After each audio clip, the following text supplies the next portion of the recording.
राम राम मंडळी, मी अक्षय नायकोडी तुम्हा सर्वांचं स्वागत करतो आपल्या अजून एका नवीन व्हिडिओमध्ये। तर मित्रांनो, आज आपण आलो आहोत खोपोली येथील गगनगिरी महाराज मठामध्ये। तर आता पाऊस सुद्धा छान झालाय, त्यामुळे इथलचं वातावरण जे आहे, त्याचा जो निसर्ग आहे तो अभूतपूर्व असा आहे। गगनगिरी महाराज मठाला भेट देण्यासाठी तुम्हाला मुंबईवरून सेंट्रल रेल्वेने खोपोली रेल्वे स्थानकापर्यंत प्रवास करावा लागेल। खोपोली रेल्वे स्थानकापासून गगनगिरी महाराज मठ 1.5 किलोमीटरच्या अंतरावरती आहे। या ठिकाणी तुम्ही चालत देखील जाऊ शकता किंवा रेल्वे स्थानकाबाहेरून 20 रुपये देऊन रिक्षाने देखील जाऊ शकता। गगनगिरी महाराज मठ खोपोली या मठाला ओम सिद्ध तपस्वी गगनगिरी महाराज पाताळगंगा तीर्थ क्षेत्र म्हणून देखील ओळखले जाते। या ठिकाणी मठाच्या बाजूने 12ही महिने पाणी असलेली पाताळगंगा नदी खळखळून वाहते। स्वामी गगनगिरी महाराज हे भारतातील आधुनिक योगी व संत होते। महाराज हे नाथपंथीय व जलतपस्वी म्हणून देशभरातील साधू संतांमध्ये विख्यात होते। स्वामी गगनगिरी महाराज हे दत्तावतारी संत म्हणून ओळखले जातात। स्वामी गगनगिरी महाराज हे चालुक्य सम्राट पहिल्या पुलकेशीन यांच्या घरातील होते। श्रीपाद गणपतराव पाटणकर हे त्यांचे मूळ नाव। त्यांचा जन्म सातारा जिल्ह्यातील पाटण तालुक्यात असलेल्या मंदुरे या गावी 1906 मध्ये झाला। त्यांच्या वडिलांचे नाव गणपतराव व आईचे नाव विठाबाई। महाराजांचे वय 3 वर्ष असताना त्यांच्या आईचे व 5 वर्ष असताना त्यांच्या वडिलांचे निधन झाले। लहानपणापासूनच त्यांना ईश्वर प्राप्तीची ओढ होती। वयाच्या 6व्या वर्षी त्यांनी घर सोडले। सुरुवातीपासूनच ते नाथ संप्रदायाच्या संपर्कात आले। नाथ संप्रदायाबरोबर ते 32 शिराळा येथे आले। तेथे वयाच्या 7व्या वर्षी नाथ संप्रदायाची दीक्षा मिळाली। पुढे चित्रकूट पर्वतावर त्यांची चित्रानंद स्वामी यांची भेट झाली। त्यानंतर त्यांनी पायी भारतभर भ्रमण सुरू केले। काश्मीर, लडाख येथील हिमालयातून ते सिंधू नदीच्या खोऱ्यातून भ्रमण करीत करीत हिमाचल प्रदेश ओलांडून बद्रीनाथ आले। नाथ संप्रदायातील महंतांबरोबर ते संपूर्ण भारतभर फिरले। नेपाळ, भूतान, मानसरोवर, गौरी शंकर, गोरख दरबार, गोरखपूर, पशुपतीनाथ येथून ते अल्मोडा येथे गेले। गंगा नदीचे खोरे, हिमाचल प्रदेश येथूनही त्यांनी आध्यात्मिक ज्ञान संपादनासाठी प्रवास केला। महाराजांनी अनेक वर्ष व्यसनमुक्तीसाठी सामान्य जनमानसात प्रबोधन व मार्गदर्शन केले। या स्वतः वृक्षारोपण, वृक्ष संवर्धन आदी उपक्रम करून स्वतः भक्तांपुढे निसर्ग संवर्धनासाठी आदर्श घालून देत। निसर्गाबद्दल अत्यंत प्रेम असलेले महाराज नेहमी निसर्ग संवर्धन व संगोपनाचा उपदेश देत असत। महाराजांची शिकवण नेहमी हेच सांगते की मानवाने निसर्गाचा आदर राखून त्याच्याशी समतोल साधत जीवन जगले पाहिजे।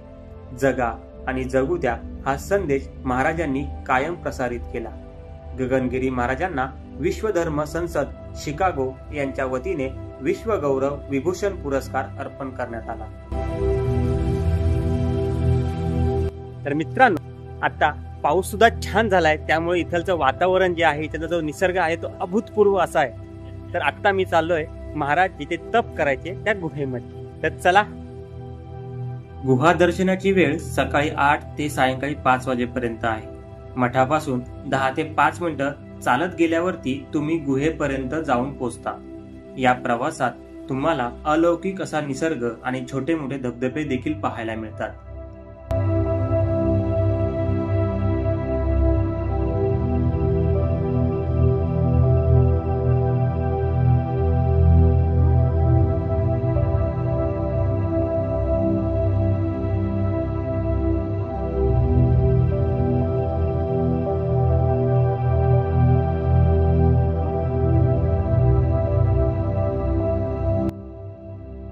स्वामी गगनगिरी महाराज त्यांच्या कठोर तपश्चर्या आणि ध्यान क्रियेसाठी प्रचलित होते।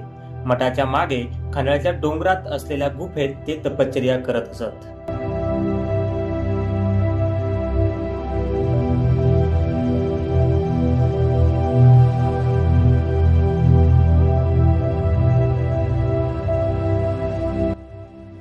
गुहेत जाण्यासाठी आपल्याला जवळपास 25 ते 30 पायऱ्या चढून जावं लागतं।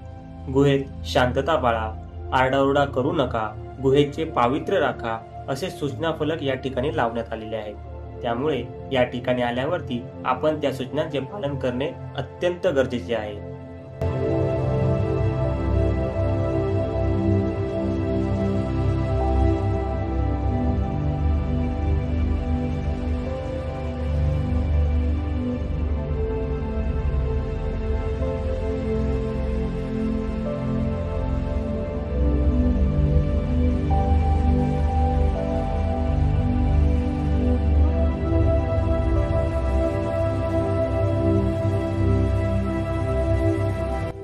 गुहेमध्ये तुम्ही ध्यान देखील करू शकता। या ठिकाणी गगनगिरी महाराजांची मूर्ती आहे आणि एका बाजूला पाळण्यावर बसलेले गगनगिरी महाराज अशी एक मूर्ती साकारण्यात आलेली आहे।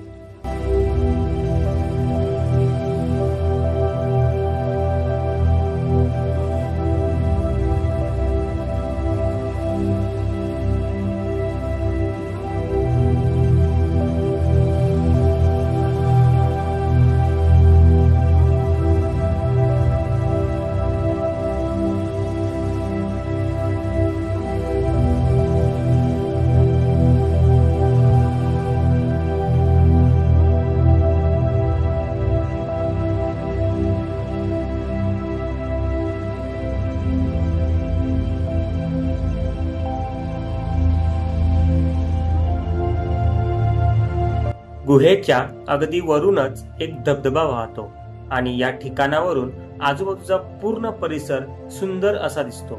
खाली असलेले आश्रम, भक्त निवास आणि आजूबाजूचा पूर्ण खोपोली शहराचा नजारा अगदी छान असा दिसतो।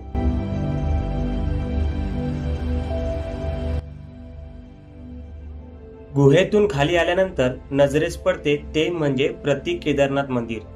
या ठिकाणी अगदी तशीच महादेवांची पिंड आहे जशी की केदारनाथला आहे। या ठिकाणावर थोडेसे पुढे गेल्यावरती आपल्याला रस्त्याच्या दोन्ही बाजूने आंबा चिक्कूच्या बागा दिसतात।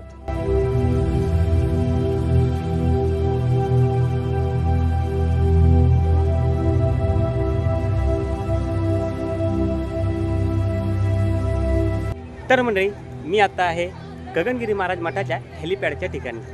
या ठिकाणावरून या बाजूचा डोंगर असा काही अभूतपूर्व दिसतो, ते तुम्ही आत्ता पहा।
तर मंडळी, हा होता आजचा आपला पूर्ण व्हिडिओ। जर हा व्हिडिओ तुम्हाला आवडला असेल नक्की लाईक करा, शेअर करा आणि चॅनलला सबस्क्राईब करायला विसरू नका। तर भेटूया पुन्हा अशाच एका नवीन व्हिडिओ मध्ये। तोपर्यंत हसत राहा, खेळत राहा, मजेत राहा आणि मेन म्हणजे फिरत राहा।